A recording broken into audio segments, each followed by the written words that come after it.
Jesus, oh, my Jesus, oh, my Jesus, oh, my Jesus, till he comes, sing, oh, my Jesus, oh, my Jesus, oh, my Jesus, oh, my Jesus, oh, my Jesus, oh, my Jesus, oh, my Jesus, till he comes. It was grace that brought me, my Lord, oh yeah, my Lord, it was grace that kept me, my Lord, that made me home. Hallelujah, I'm going to pray, oh, my Jesus, oh, my Jesus, oh, my Jesus, oh, my Jesus, oh, my Jesus.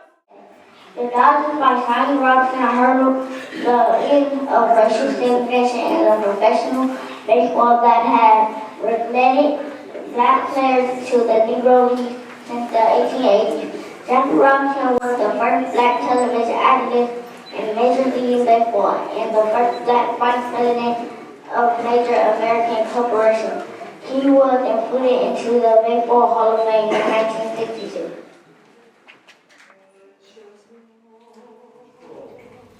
Goodman applied for and was accepted into the Mississippi Summer Project. I do not want to fail to mention the two other young men, his colleagues, those men that were activists also, and his friend that died this day. This article states, on June 21st, 1964, three young civil rights workers, a 21-year-old black Mississippian, James Chaney, and two white New Yorkers, Andrew Goodman, 20, and Michael Schwerner, 24, were murdered near Philadelphia in Neshoba County, Mississippi. They had been working to register black voters in Mississippi during the Freedom Summer and had gone to investigate the burning of a black church. They were arrested by the police on trumped-up charges, imprisoned for several hours, and then released after dark into the hands of the Ku Klux Klan.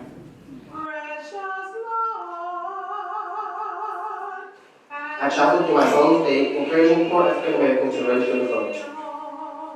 I was instrumental in getting witnesses and evidence for the Emmett Till murder case, which brought national attention to the plight of African Americans in the South.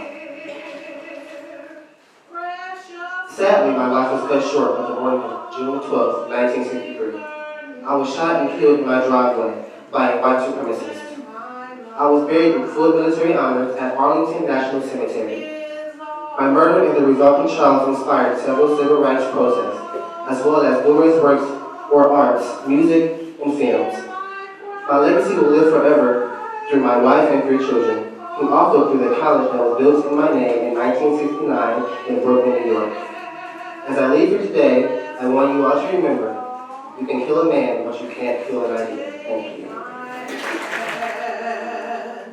Precious Lord, and lead me home.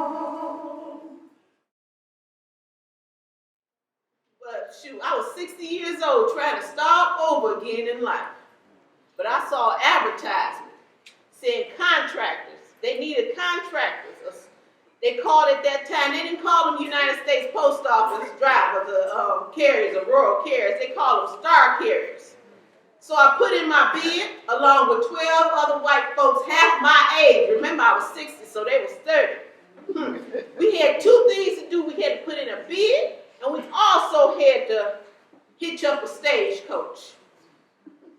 6 horses. Man, I hitched up mine so fast, I went to town, went in the saloon, got me a shot of whiskey, went back, smoked a cigar, and they were still working on them coaches. Lo and behold, I got the job.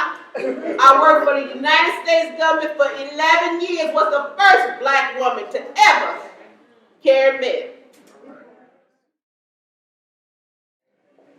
Now to Harriet Tubman. There's so much to say and so much to reflect upon when you think about the life of this African-American icon. But I hope to do it justice in the time that I have. I characterize her life as one of courage, strength, and caring. Most people know Harriet Tubman as the Black Moses, a woman who risked her life guiding fugitive slaves along the Underground Railroad to freedom. This feat she accomplished without losing a single passenger in 19 trips into the treacherous South, guiding 300 people to freedom. Harriet Tubman was born Arminta Ross in 1820 in Maryland.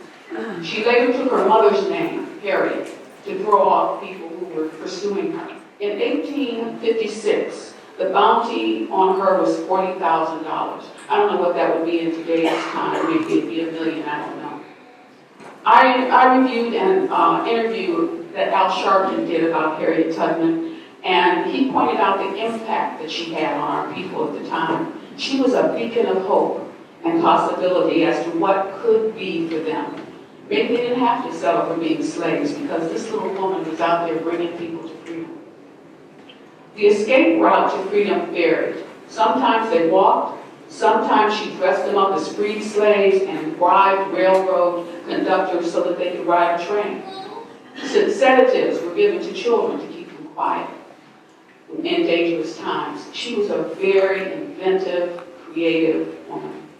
Today, when I'm having what I call a bad day, I often ask myself, what would a bad day be for Harriet Tubman?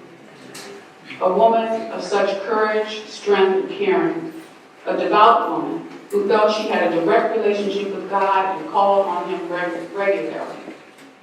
I would ask each of us to pause once more and reflect on the lessons of her life and what they say to us today in such a time as this.